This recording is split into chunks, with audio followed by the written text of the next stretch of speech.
Brigade Al-Quds memperlihatkan bagaimana adegan lava mortir diluncurkan yang sekaligus menghancurkan tentara dan kendaraan militer IDF. Rekamannya ramai beredar di media sosial Telegram pada Selasa 28 Mei 2024.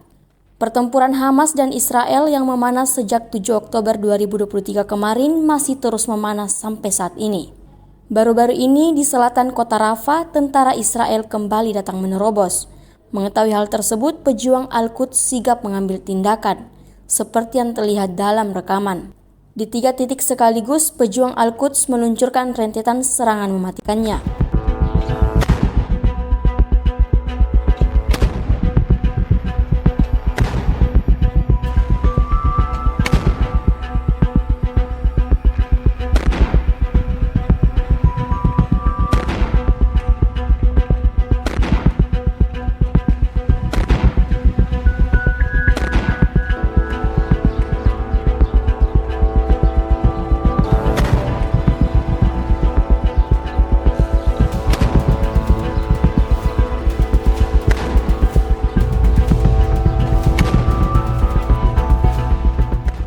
Download Tribun X sekarang, menghadirkan lokal menjadi Indonesia.